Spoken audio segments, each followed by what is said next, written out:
Good morning, everybody. Good afternoon, good evening, happy Monday. I'm surprised to see so many people here this morning. I'm pleased to see so many people here this morning. But as you may know, it is daylight savings time. I was wondering if anybody out there had daylight savings time in their country. Do you guys have daylight savings time? Have you ever heard of this? Daylight savings time. Hey, good morning. Good morning. Good afternoon. Good evening. Not so much baby face. The beard is coming back. Not because it's cold, just because I'm lazy. This is just a laziness beard. Do you guys have daylight savings time? So, okay, good. Sean told you about it. Oh, in France you do. Okay, that's good to know. Daylight savings time is the worst idea ever. However, they won't get rid of it. In the United States, some states have it, but not all states have it. In the past, all states had it, and then slowly some states have been getting rid of it because it is for an agrarian society. I better put that in. An agrarian society, a farming society. Farmers needed to maximize their daytime. So daylight savings time. We say, for daylight savings time, we say you spring forward in the spring. Get it? Spring forward in the spring. Spring forward here means jump forward 1 hour. And then you fall back in the fall. Fall back, of course, meaning go back 1 hour in the fall. So it is spring. It is spring, and so we went forward 1 hour, meaning we feel like we lose an hour. So it's 7:30 a.m. Pacific time here in the United States. But last week, this would have been 6:30 in the morning. So people get tired. A lot of scientists, a lot of researchers say it's dangerous. It's dangerous because people drive to work and they're still sleepy. There are increased cases of people with heart complications. I guess it's bad for the heart. People get used to a routine. Everybody gets used to their routine in the morning. Like, for example, coffee is part of my routine. And to change that every year on somebody, to make them change their routine, is not healthy. So I can't wait for a time when there's no more daylight savings time. I think it's unnecessary. But I'm glad to see all of you here. And I'm surprised because not all of you have daylight. Oh, yes, we do gain an hour of daylight. That's true. Honestly, Rosa, I don't want it. I want my hour of sleep. I would trade my hour of sleep for that hour of... I would trade that hour of sunlight for another hour of sleep. Okay, just a little complaining in the morning. Just want to complain because I'm tired and cranky in the morning.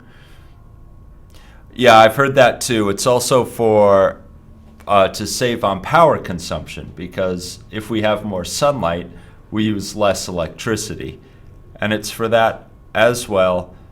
However, I just don't think it's good for people's natural sleep cycle. I don't think it's good for their circadian rhythm. Hopefully I can spell this one right.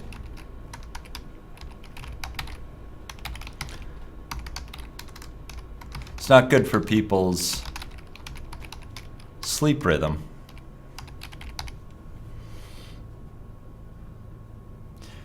Jimmy, is that true? Then I'm envious of you. Jimmy says he's in a coffee plantation drinking coffee. I am very envious of your situation, Jimmy. Morning, Ella. Good morning, everybody. Or good afternoon, or good evening. I don't think I can say good Tuesday to anybody yet, although some of you are close. I don't think I can say good Tuesday yet. All right, I've shared the class notes with you, and then one more time, I'll do it again. That link in the chat room I just shared, links to these class notes. You can use these to follow along as I present today's grammar lesson, which is infinitives and gerunds. Infinitives and gerunds. I always begin the class notes with a series of links. They start with a series of links. The first link is for Zach's email, zach@smartenglish.com, no A in smart. If you have any question about these live classes, please email Zach with your questions. The next link is more information about our live classes. If you are a subscribing member, you do get access to the Smrt curriculum. You can take pre-intermediate with Abby, intermediate with Sean, upper intermediate with me, or English for academic purposes with Josh. The SCEL page is our physical school location here in beautiful downtown Spokane, Washington, USA. If you want to see more about where I work and where Abby works and where Josh works, and yes, where Nicole still works, if you remember Nicole, you can click on that link. We do have a Facebook group. If you are not a member of the Facebook group yet, please become a member. It is Learn English on Facebook with Smrt. Again, SMRT, no A in Smrt. It's Smrt spelled in a stupid way. Then we have Smrt English on our YouTube channel. You can go back and look at all the old videos. They're all archived. They're all there available for your perusal. If you would like to go back and peruse some older videos. My name is still Neal Hallgarth. I know that's a lot of L's to say. Go ahead and try saying it where you are now. It's a tough one. Neal Hallgarth. Even Americans have problems with that one. Almost Tuesday in South Korea. It's 11:40 p.m. By the time we get to the end of this lesson, it will be Tuesday in South Korea. 10:38 where Paper Jam is. 10:38 a.m. Oh, it's still morning.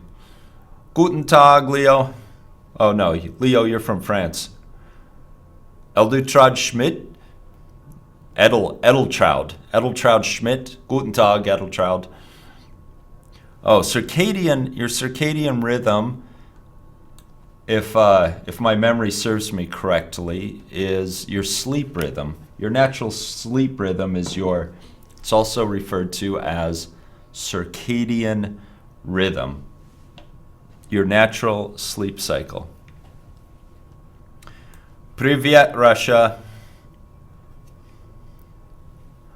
All right. Are you guys about ready for grammar? For a little bit of grammar this Monday morning? Today we're going to talk about infinitives and gerunds. Some of you may have seen this before. They're called verb patterns. Sometimes when we have two verbs in a row, the first verb will be your main verb, and the next verb will either be an infinitive phrase or a gerund. Let's take a look. Certain verbs, and it depends on the verb you use. It depends on the main verb in your sentence. Certain verbs can be followed by the word to, you need that, to, plus an infinitive verb. An infinitive verb is also called a base verb, or you may have heard it as verb 1. So my notes are going crazy. I'm going to show you the construction here. The construction is like this.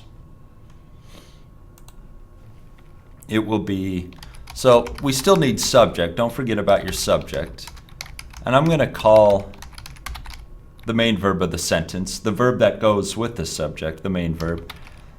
Then if we have an infinitive phrase is always the word to plus an infinitive verb. Two other names for infinitive verb is base verb or verb number 1. It is an unchanged verb. It is an unchanged verb, meaning no S at the end, no ED, no ing, no irregular form. Do not change a form. No past tense form. No perfect form. Infinitive verb is an unchanged verb. So after this word to, to, you will have a normal verb. You'll have a normal verb. Here is a list of words that are followed. Now let me try that again. Here's a list of words that are followed by an infinitive phrase if in your sentence you have two verbs in a row, two verbs in a row. So if you have the verb afford, you will follow by an infinitive phrase. For example,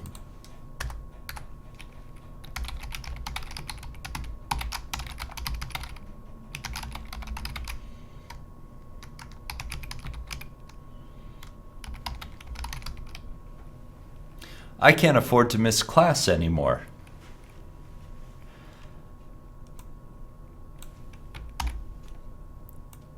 The verb afford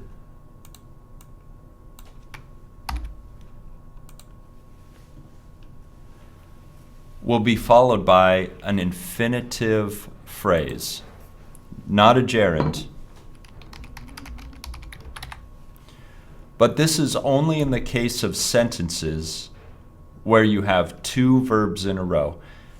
If you're writing a sentence or speaking a sentence and you find you need to use two verbs in a row here to express what you can't afford to do anymore, you need to use an infinitive phrase after the verb afford. Rosa, it looks like you got the right idea. Looks like you got the right idea, Rosa. Rosa's sentence, which I'll put up here as well, it's another example sentence. I can't afford to buy a new car. Not in this economy. So main verb afford. If your main verb is the verb afford and it's followed by another verb, that next verb has to be an infinitive phrase. Nitesh, on the other hand, can afford to buy pizza right now. The pizza's on Nitesh. I hope you brought enough for everybody, Nitesh. Boy, pizza sounds good right now. Why am I hungry? Afford to buy. Like that. I can afford to buy pizza right now. Welcome, Steve. We're just talking about infinitive phrases, infinitive phrases. Some other good ones, Vivek, I can't afford to miss your class. Thank you, Vivek. Milena, he can't afford to travel around the world. Paper Jam, I can't afford to talk to others in class anymore. All of these are excellent, excellent examples. Good, I think you have it. By George, I think you have it. So that same rule applies to these following verbs: agree, appear, arrange, ask, attempt, beg, choose, decide, demand, deserve, expect, fail, fight, help, intend, manage, need, offer, plan, prefer, prepare, pretend, promise, refuse, seem, tend, want, or would like. All of these verbs, if they are the main verb in your sentence, and it doesn't matter if your main verb is present, past, perfect, continuous, it will be followed by an infinitive phrase. Maybe one more example to illustrate that. The main verb can change. He decided to go to Guam on his next vacation. It doesn't matter what the tense of your main verb is. It can be present, it can be past. It will still be followed by an infinitive phrase if your sentence has two verbs in a row. Some sentences don't have two verbs in a row. Let's take a look at an example of a sentence that does not have a verb pattern in it. I can afford pizza.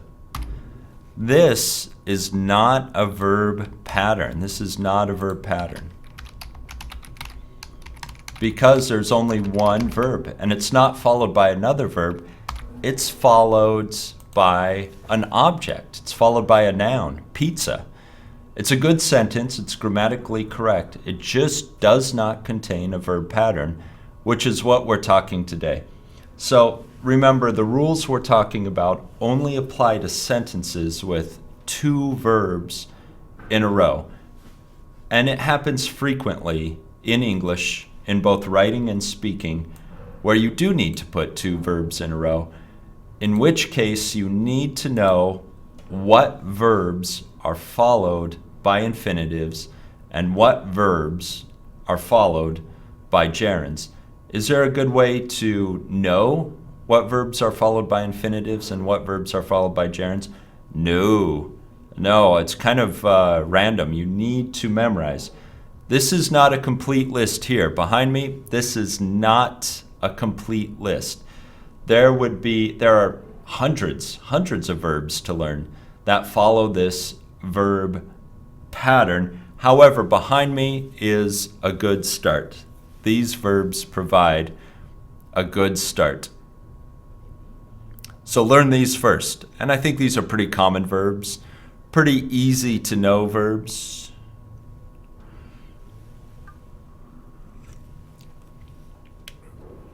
Bushra asks, I can't afford buying a new car. No, Bushra, after afford, please use an infinitive. Please use an infinitive phrase.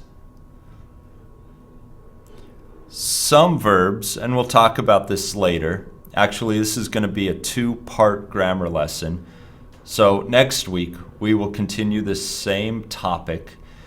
Some verbs can be followed by both a gerund and infinitive, but the ones we're looking, I believe if I take a quick look at the list, the ones behind me on this list here, the list I shared with you in the class notes, should be followed by an infinitive phrase. Okay, let's look at next. Oh, here's some examples. Here's some example sentences. When we went to San Francisco, we couldn't afford to visit Alcatraz. Alcatraz, for those of you who may not know, Alcatraz is a prison island.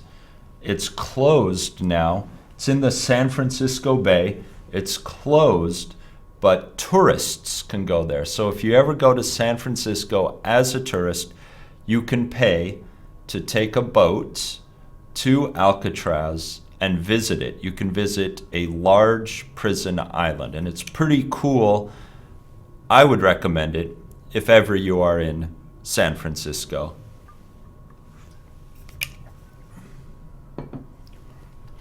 Alcatraz. Okay. Oh, what does afford mean? Afford means have enough time or money. The word afford means you have enough time or money to do something. Can't afford obviously means the opposite. You don't have. Yeah, Alcatraz was a terrible prison. That's why they closed it. And there are rumors that nobody ever escaped Alcatraz. However, there's a little bit of evidence that some people actually managed to escape, but they may have died in the water. But their claim to fame, what they say about Alcatraz, is that nobody ever escaped it. However, some prisoners may have escaped, but they may not have escaped alive. They may have drowned in the water, unless their bodies were never found. So maybe they made it. Maybe they made it to San Francisco. They escaped. Yeah, it's a movie, Escape from Alcatraz. Look it up. If you have time, look up the movie Escape from Alcatraz. Okay, next example. He will never agree to do that. Of course, the verb agree means to agree with what somebody else says. It's a very easy verb, to think the same way as somebody else. He will never agree to do that. What do you plan to do about the problem? I told her the news, but she didn't seem to care. Notice all of these verbs that are on our list are followed by an infinitive phrase. Afford to visit, agree to do, plan to do, seem to care.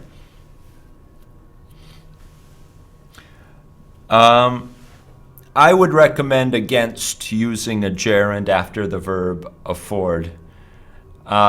Some of these verbs, now you'll hear a native English speaker or writer use gerunds after some of these verbs that need infinitive phrases.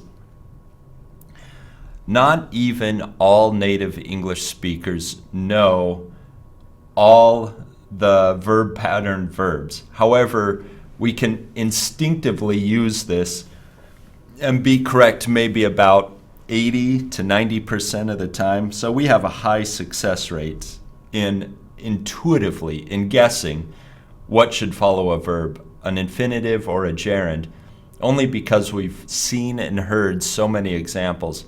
But a verb like afford seems like it could have a gerund after it. In fact, you might hear somebody say it in their speech, or you might even actually read it, and people will just let it go and not say anything and not notice it because it seems correct. It seems okay, when in fact it's not. It's not.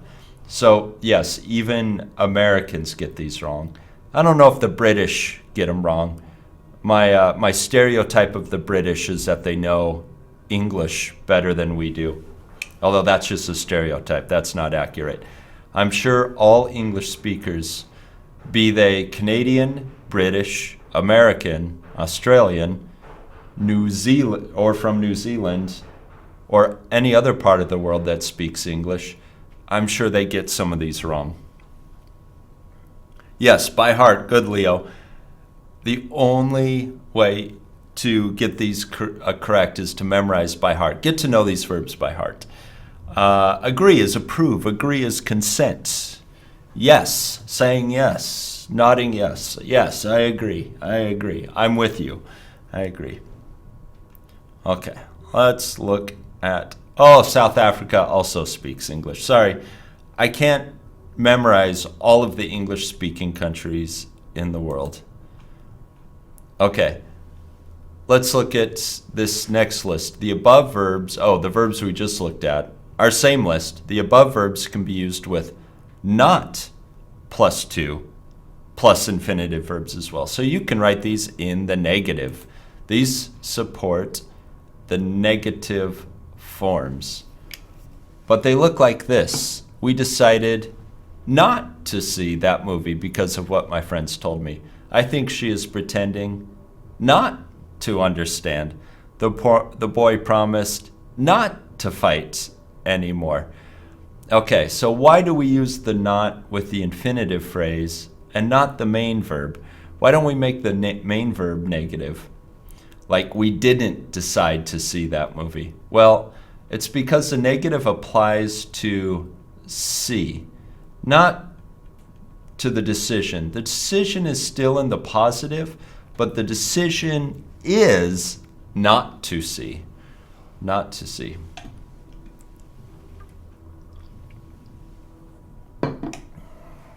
If I were to write, like, let's see if I can do this.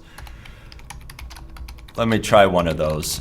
I can't afford not to miss class anymore.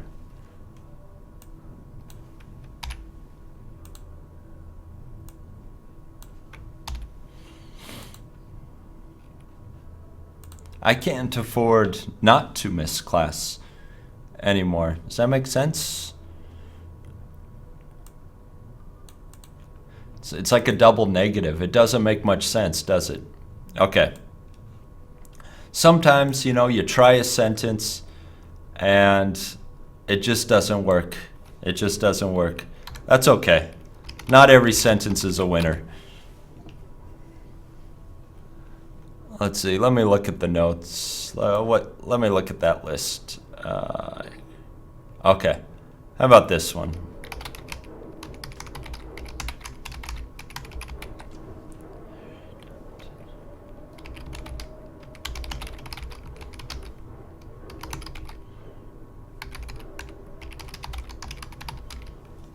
I agreed not to tell her about the surprise birthday party. So, main verb agreed, and then the not goes with the infinitive phrase. I agreed not to tell her about the surprise birthday party. We're going to surprise her. We want to be a surprise birthday party.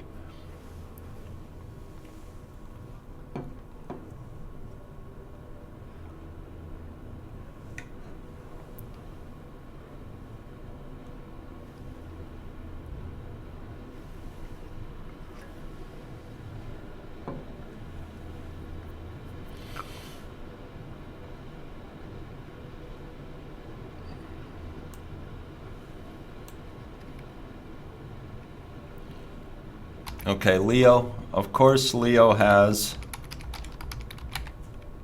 a shooting the sheriff sentence. I plan not to kill the sheriff. Good plan, Leo. Unless I used to shot him. Unless... I would say just unless I shot him. So...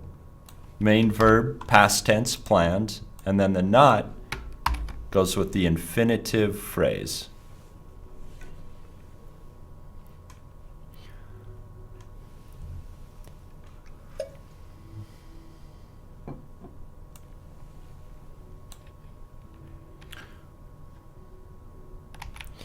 Vivek, I'll just use the end of your sentence here. She asked me not to call her when she is with her boyfriend. Poor Vivek, always the same problems.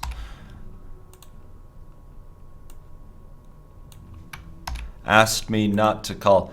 Notice here, look at what we have here. We have another word here. This is indirect object. We have a indirect object.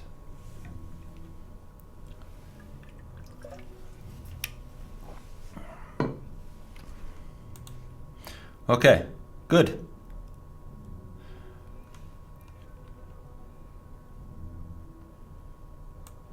Selma, maybe one more example sentence. Well, you guys like your sentences about, you guys like your killer example sentences. I plan not to kill you unless you break your promise. In that case, the killing will be your fault.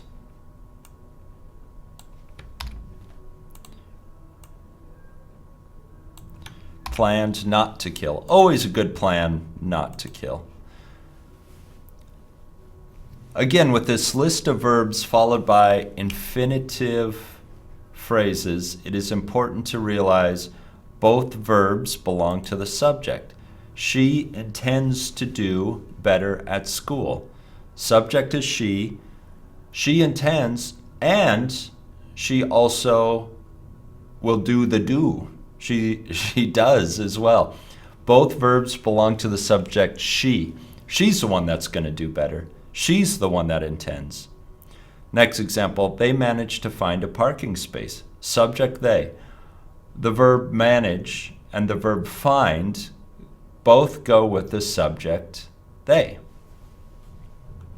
So your subject does both of the verbs in the sentences. John doesn't deserve to play. John doesn't deserve, and John will not play. Both verbs go with the same subject. Do not introduce another noun between the two verbs. I promised him to help. Incorrect. I promised to help him.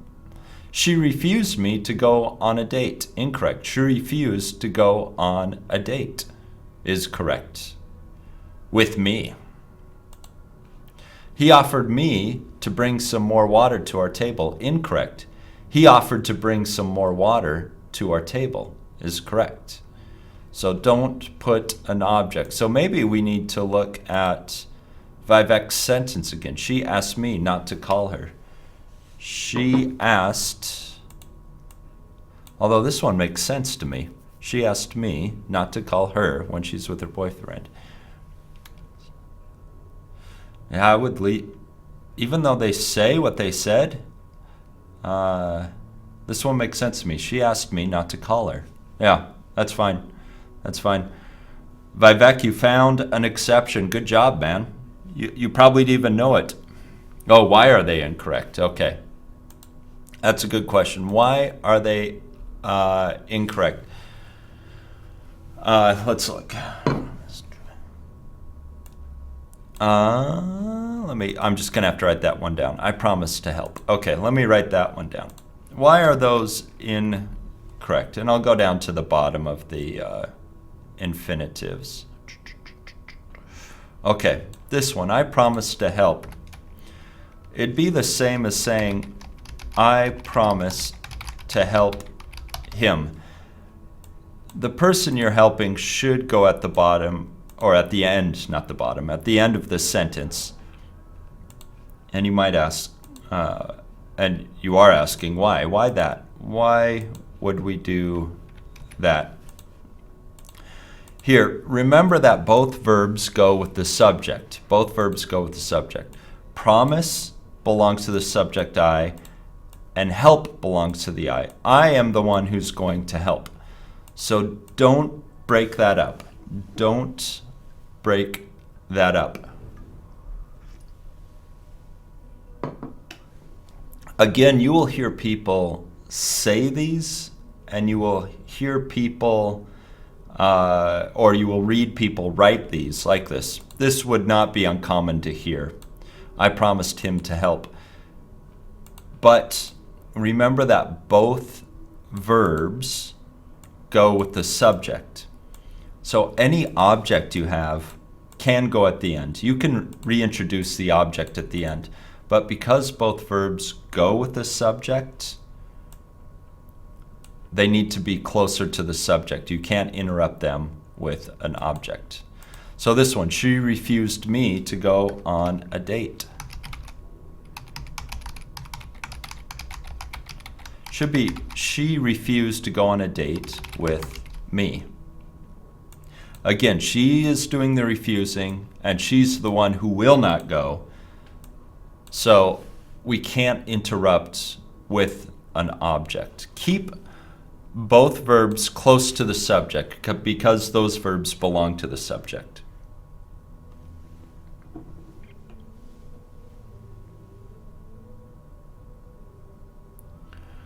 Let's see.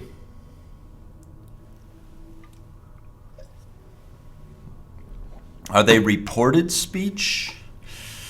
If reported speech, Trump Y, Trumpy, can I call you Trumpy?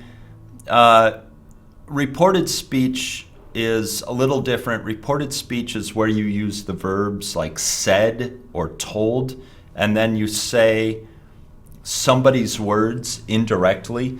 Reported speech is a little different. We can talk about reported speech in the future. I'll quickly show you an example, but because we're talking about reported speech, we'll have to wait till later. Reported speech is like, she said she would not come to class anymore. So I am indirectly telling you what somebody else said. It's called, that's reported speech. It's a little different. We can talk about that later, but right now we're still on infinitives, but I'm ready to go on to another question. She refused to talk with me, or she refused not to talk with me. Let's see. Nitesh's question.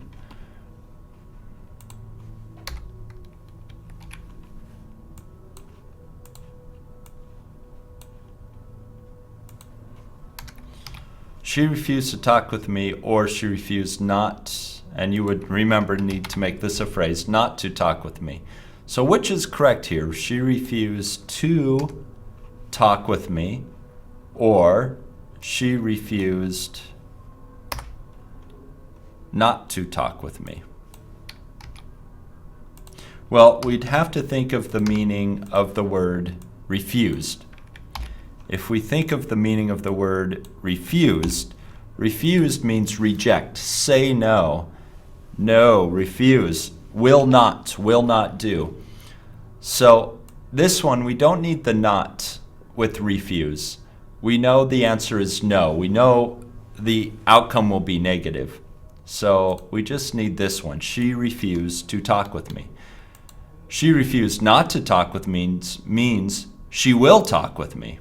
This one is like a double negative. This one actually means she is always going to talk with me. I probably asked her not to talk with me, but she said no, she's always going to talk with me.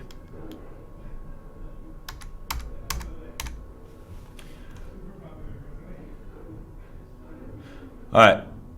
Yeah, I'll bring that one back. So this is no talking. This is talking. Yes, she will talk with me.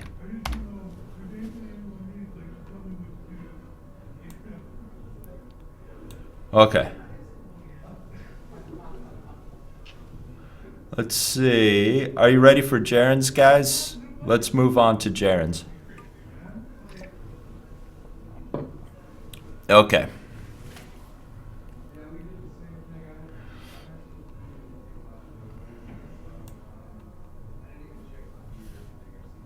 And again, Trumpy, we'll talk about reported speech. We'll talk about quoted and reported speech later. It is a little different.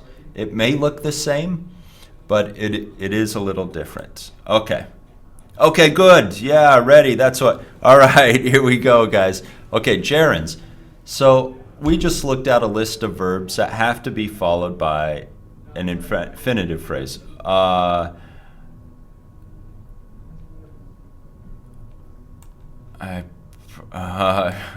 Okay, one more question. And Vivek, I want to get to this. Okay, one more question before we get to gerunds.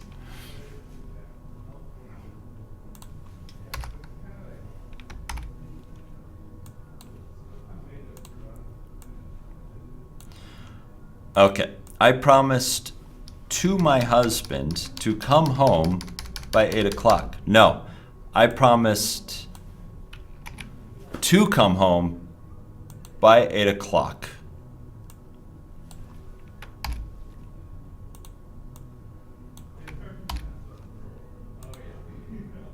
I promised to come home by 8 o'clock.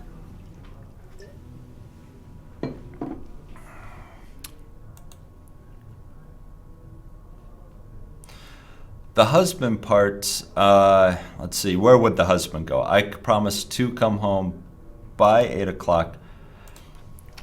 Man, you can't say to my husband, but you can say my husband. I promised my husband to come home by 8 o'clock. Now, I just told you not to interrupt two verbs with an object, and now I'm doing it.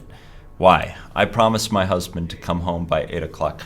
Oh, some of these words, some of these verbs, like promise,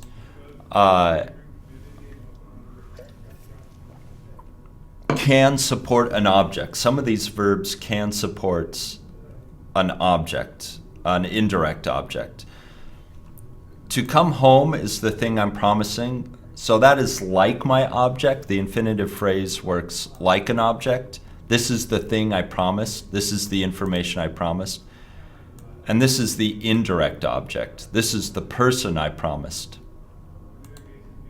So it looks like this. Some of these can support indirect objects, some cannot. So some of these have an exception. Some of these are asterisk. They are exception verbs. And when you're talking about, again, Trumpy, I know you're thinking reported speech, reported speech. Yes, oftentimes a lot of these take on the form of reported speech, but not all of them. Let's say that. Not all infinitive phrases and gerunds will be reported speech. Some of them can be, but not all of them. Yeah, indirect objects. Some of these will be indirect objects. I promised to come home by 8 o'clock with my husband. You know, that's actually stranger, Vivek. This is actually the more common form. I promised my husband to come home by 8 o'clock. This one with the indirect object in the middle will actually be the more common form.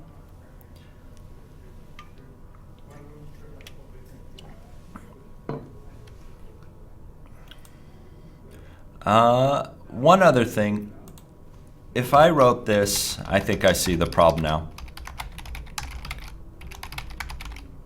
So what I just told you about not using,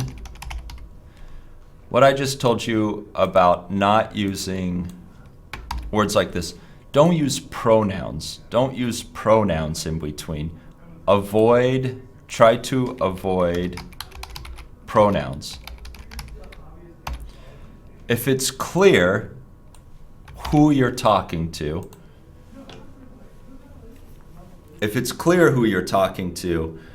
then you can use that.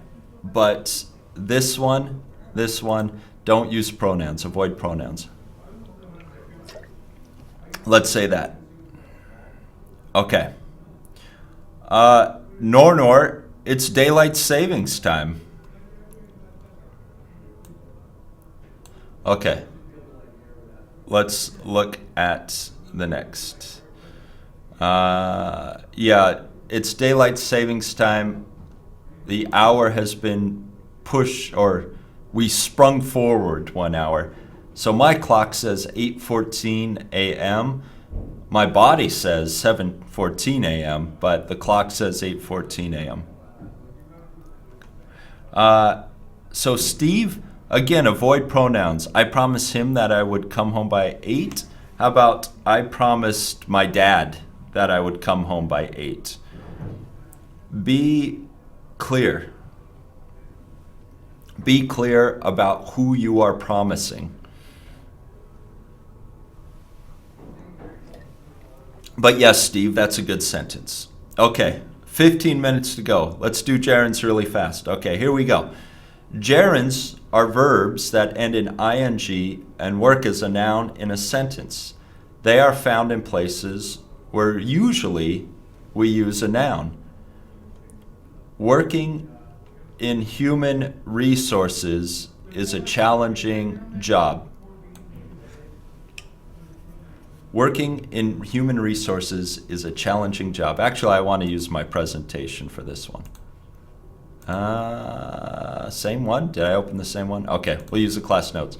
So this one, working in human resources, this is my gerund. This is my gerund. It's my subject. It's the subject of the sentence. Granting that request may be impossible. Again, it's the subject of the sentence. We were talking about increasing your salary. This is going to be object of preposition about. Object of preposition about. Please continue piling your garbage outside. And this is object of verb continue.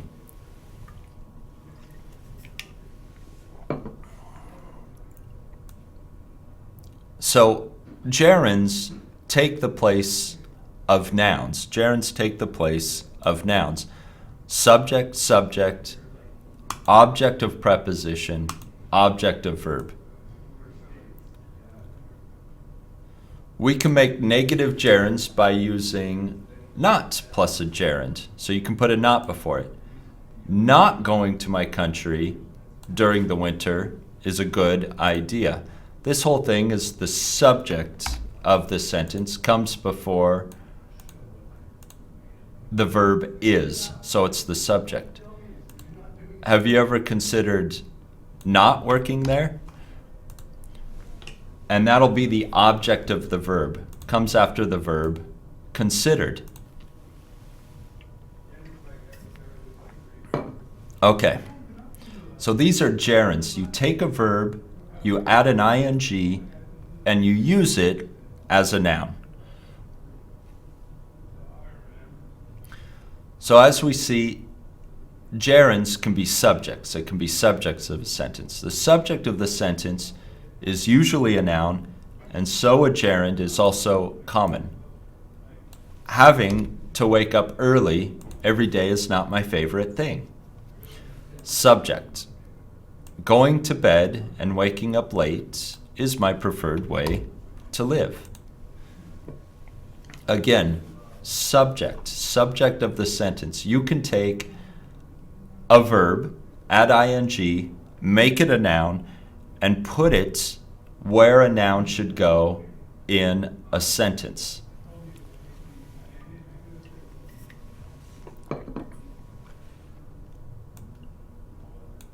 Okay. So far, so good? Okay, here we go. Objects of prepositions just means it comes after a preposition. Objects of prepositions are also usually nouns, so gerunds are also possible. Instead of eating at home tonight, let's go out. So object of preposition of, eating at home. He's not used to doing that by himself. Doing that comes after the preposition to. The article was about living abroad. Gerund, living abroad, follows the preposition about.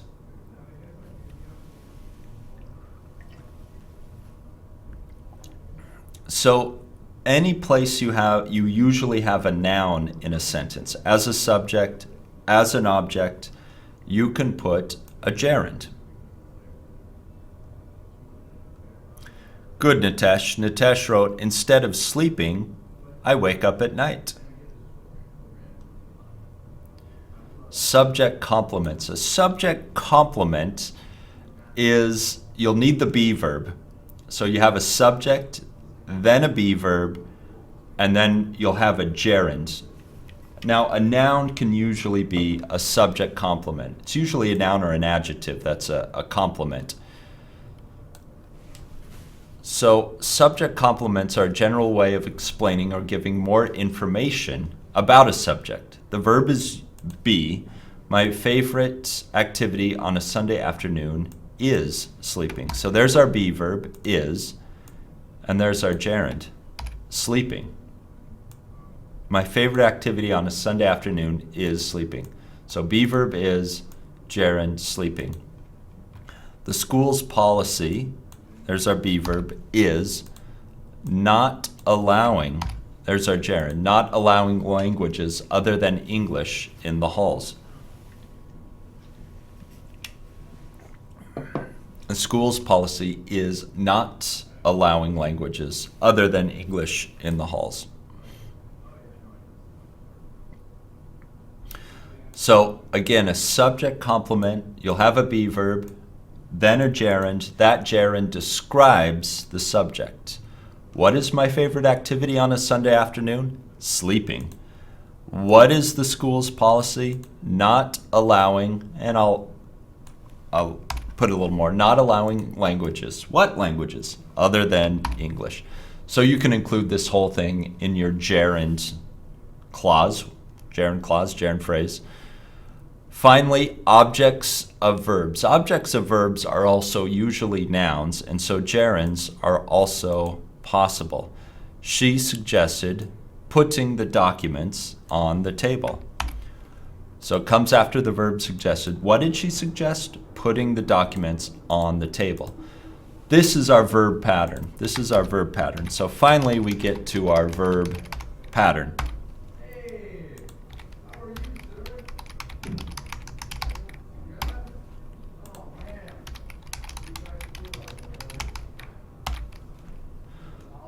Okay, so she suggested, our verb is suggested. That's the verb. Putting the documents. There's a gerund. It comes after the verb. That's our verb pattern. Before we studied this with infinitive phrases. Now we're looking at it as gerunds. I miss being on the beach. Verb, miss. What do you miss? What activity? Being on the beach. Could you keep doing that, please? Must be good, whatever they're doing. Could you keep doing that? Verb pattern. These are the verb patterns. So when we look at infinitives, whether to use infinitives or gerunds, we're talking about when the gerunds follow the verbs. When the gerunds follow the verbs. So here is the list of verbs that are followed by gerunds. Deny, risk, delay, consider, regret, enjoy, keep on, can't help, keep, give up, be fond of, dislike, admit, avoid, finish, quit, put off, practice, recall, mind, miss, postpone, tolerate, suggest, stop or quit, detest, appreciate, recommend. These verbs will be followed by gerunds. These verbs will be followed by gerunds. Yeah, it will give you a headache, Leo, if you think about it. So just go slowly, learn one verb at a time.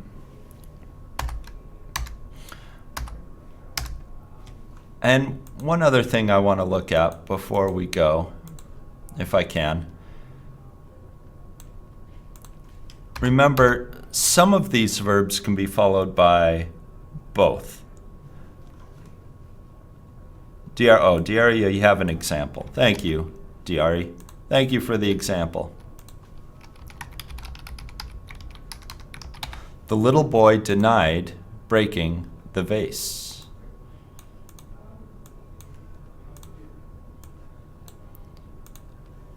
So here, the verb denied, and then the gerund breaking.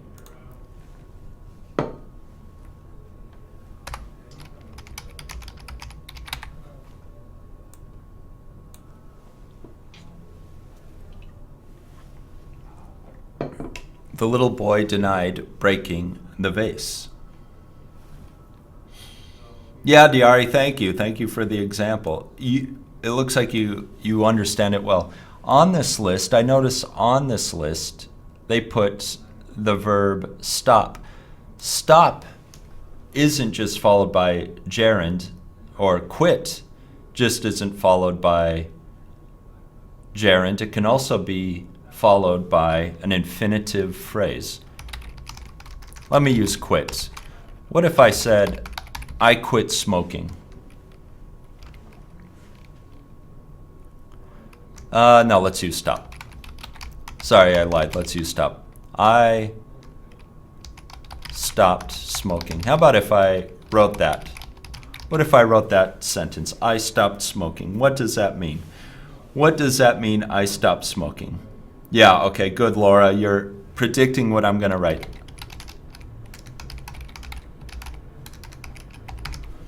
I stopped to smoke.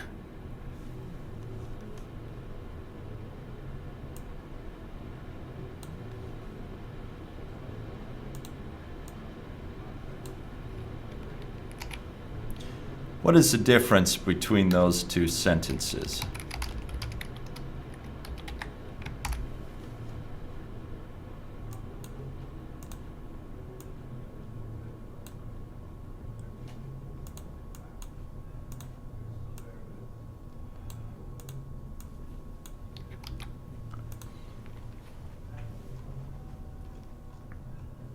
Good. One of these, I stopped to smoke. This one is just a short break. This one is no more cigarettes in my life. I'm done. I'm done. I quit the habit.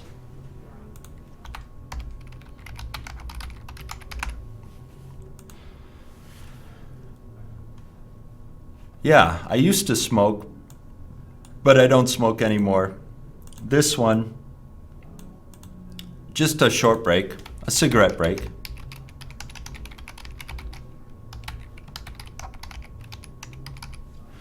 Maybe just for 10 minutes. I stopped to smoke. Yeah.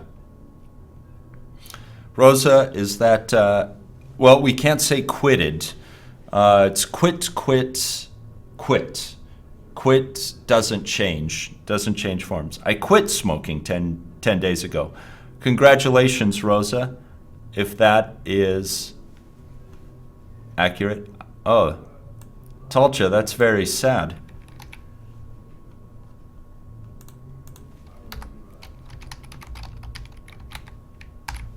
I stopped loving you. Oh, what a terribly sad sentence. Is that correct? I stopped loving you. Well, we certainly can't say I stopped to love you. Usually, verbs like this, like love, are state verbs, and usually we don't use the ing forms with state verbs. But we can't say I stopped to love you. Yeah. We would just express us maybe as I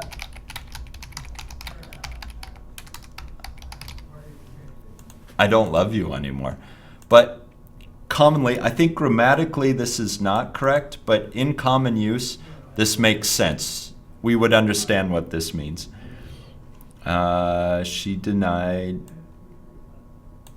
This one would be Nitesh. This one would be she denied being my friend. She denied being my friend.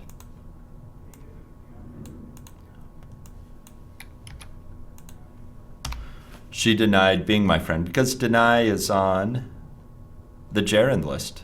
Denied being. Whew. Okay, that gerund part was a little rushed. I rushed through the gerund part a little bit to get it in, but we're going to talk about this some more. We'll talk about this same subject some more next week. I shared the link to the class notes in the chat room one more time. We'll continue talking about gerunds and infinitives next week and when to use them, what is the situations in which we use them. But start learning those verbs, start memorizing those main verbs. And if they are followed by an infinitive phrase or by a gerund. Sorry, I didn't get to see a lot of your chat, so if you have questions, please bring your questions to the class next week. Still on daylight savings time, so it's kind of, for some of you, it'll be kind of an hour earlier. Right now, in my time, it's 8:30 a.m., so I will begin 7:30 a.m. Pacific time.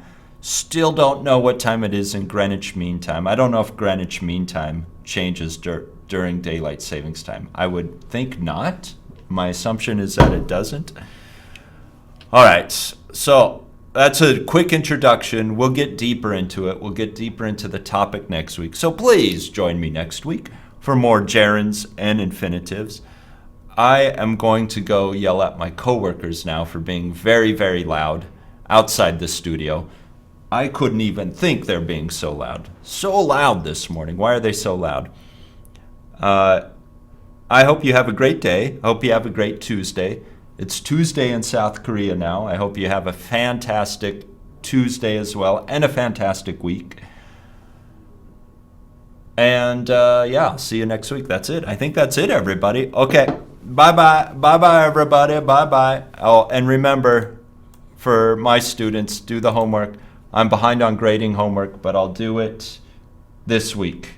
Like today or tomorrow, I'll get to it. Promise. Promise. Thank you, everybody, for joining. I'll see you soon. All right. Bye-bye. Bye-bye. And here's a quick message from Sean. Hi, everyone. Thanks for watching the video. If you enjoyed it, please subscribe to our channel. Also, if you want the full experience of being a student in a Smrt Live class with things like homework and teacher feedback, follow the link and become a premium subscriber. Also, if you want to see more videos from this class, check out our playlist.